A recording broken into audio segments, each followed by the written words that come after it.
നിത്യ മേനോൻ ഒരു മലയാള ചലച്ചിത്ര അഭിനേത്രിയും പിന്നണി ഗായികയുമാണ്. നിത്യ മേനോൻ മലയാള സിനിമയിലും കൂടാതെ നിത്യ മേനോൻ കന്നഡയിലും തെലുങ്കിലും ഹിന്ദിയിലും തമിഴ് സിനിമകളിലും അഭിനയിച്ചിട്ടുണ്ട്. 1998 പുറത്തിറങ്ങിയ ഇന്ത്യൻ ഇംഗ്ലീഷ് ഭാഷാ ചലച്ചിത്രമായ the monkey who knew too much എന്ന ചിത്രത്തിൽ 8 വയസ്സുള്ളപ്പോൾ താബുവിൻ്റെ ഇളയ സഹോദരിയായ കഥാപാത്രത്തെ അവതരിപ്പിച്ചുകൊണ്ടാണ് നിത്യ മേനോൻ അരങ്ങേറ്റം കുറിച്ചത്. ഈ ചിത്രത്തിൽ ബാലതാരമായിട്ടാണ് അഭിനയിച്ചിട്ടുള്ളത്. 2006 കന്നഡയിലെ മികച്ച ഛായാഗ്രാഹകൻ സന്തോഷ് റായ് പട്ടാജെ സംവിധാനം ചെയ്ത കന്നഡ ചലച്ചിത്രമായ 7 o'clock എന്ന ചിത്രത്തിലൂടെ അഭിനയ ജീവിതം ആരംഭിച്ചു. ദേശീയ ചലച്ചിത്ര അവാർഡ് ജേതാവായ സംവിധായകൻ KP കുമാരൻ സംവിധാനം ചെയ്ത 2008 ഓഫ് ബീറ്റ് ചിത്രം ആകാശഗോപുരത്തിലൂടെ മലയാളത്തിലും അരങ്ങേറ്റം കുറിച്ചു.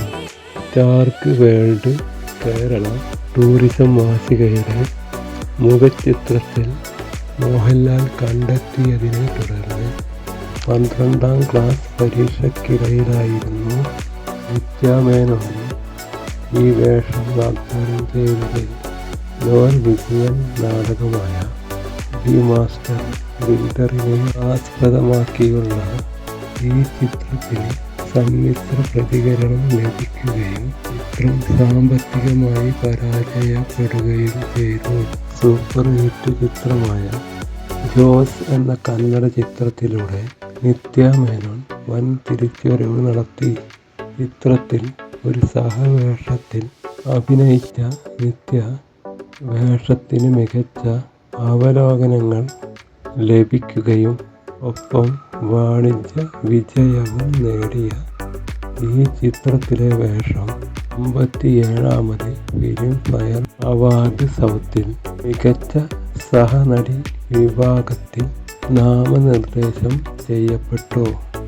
മലയാളത്തിനു പുറമെ മറ്റ് ഇന്ത്യൻ ഭാഷകളിലും കൂടുതൽ ആരാധകരെ നേടാൻ നിത്യ മേനോന് കഴിഞ്ഞു. തെലുങ്ക് ചിത്രങ്ങളായ ഗുണ്ടെ ജാരി, എലന്തയൻ്റെ, മല്ലി മല്ലി, ഈടി റാണി, റോജു, തമിഴിലെ മെർസൽ എന്നീ ചിത്രങ്ങൾക്ക് 3 ഫിലിം ഫെയർ അവാർഡുകൾ ലഭിച്ചിരുന്നു.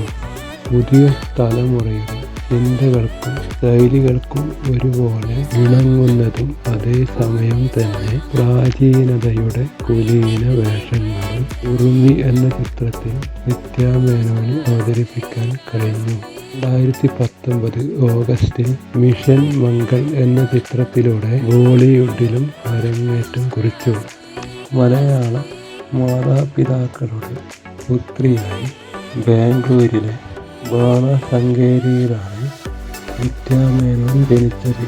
സ്കൂൾ വിദ്യാഭ്യാസം പൂർത്തിയാക്കിയതിനു ശേഷം മണിപ്പാൽ സർവകലാശാലയിൽ നിന്ന് പത്രപ്രവർത്തനം പഠിച്ചു. ഒരു അഭിമുഖത്തിൽ പത്രപ്രവർത്തകയാകാൻ ആഗ്രഹിച്ചിരുന്ന താൻ ഒരു നടിയാകാൻ ഒരിക്കലും ആഗ്രഹിച്ചിരുന്നില്ല. എന്നാൽ ആത്യന്തികമായി പത്രപ്രവർത്തനം അപ്രസക്തമാണെന്ന് തോന്നിയതിനാൽ ചലച്ചിത്ര നിർമ്മാണത്തിലേക്ക് ശ്രദ്ധ കേന്ദ്രീകരിച്ചു. പൂനെയിലെ film and television institute of ഇന്ത്യയിൽ ഒരു ഛായാഗ്രഹണ കോഴ്സിൽ ചേരുകയും ചെയ്തു. സ്കൂളിൻ്റെ പ്രവേശന പരീക്ഷയ്ക്കിടയിൽ BV നന്ദിനി റെഡ്ഡിയെ കണ്ടുമുട്ടുകയും അഭിനയ രംഗത്തേക്ക് പ്രവേശിക്കാൻ അവർ പ്രചോദനം നൽകുകയും ചെയ്തു. പിന്നീട് സംവിധായികയായി തീർന്ന റെഡ്ഡി നിത്യ മേനോനെ തൻ്റെ ആദ്യ തെലുങ്ക് ചിത്രത്തിലെ ഒരു പ്രധാന വേഷത്തിനായി കരാർ ചെയ്തു. നിത്യയുടെ മാതൃഭാഷ മലയാളമാണെങ്കിലും നിത്യ എല്ലാ തെന്നിന്ത്യൻ ഭാഷകളും സംസാരിക്കാൻ കഴിയുന്നു.